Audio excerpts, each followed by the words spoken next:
Kejadian setelah sangkakala pertama kali ditiup adalah terjadinya kepanikan. Kepanikan ini tidak hanya terjadi di antara manusia saja, melainkan di antara semua makhluk.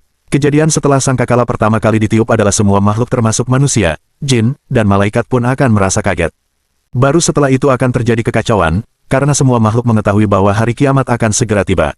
Setelah tiupan sangkakala pertama, akan ada tiupan sangkakala berikutnya. Ketika sangkakala ditiup lagi, maka semua makhluk yang hidup akan mati, kecuali malaikat Israfil, malaikat Jibril, malaikat Israel, dan Hamalatul Arsy. Karena masih ada makhluk Allah Subhanahu wa Ta'ala yang masih hidup, malaikat Israel diperintah oleh Allah untuk mencabut nyawa dari malaikat-malaikat yang tersisa.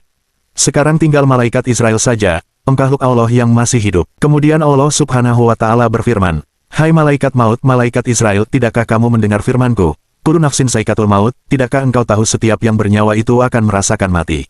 Allah Subhanahu wa Ta'ala berfirman lagi, "Aku jadikan engkau untuk tugas itu dan engkau juga harus mati." Dalam riwayat lain diceritakan bahwa ketika Allah Subhanahu wa Ta'ala memerintahkan malaikat Israel untuk mencabut nyawanya sendiri, maka pergilah malaikat Israel ke sebuah tempat antara surga dan neraka. Di tempat itulah malaikat Israel mencabut rohnya sendiri. Saat ia mencabut rohnya sendiri, maka menjeritlah malaikat Israel dengan sangat keras.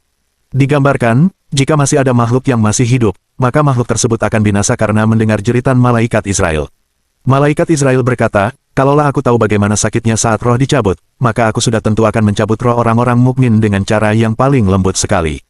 Setelah malaikat Israel tercabut nyawanya dan mati, maka tinggal Allah Subhanahu wa Ta'ala sajalah yang maha berdiri, maha kekal, maha berkuasa.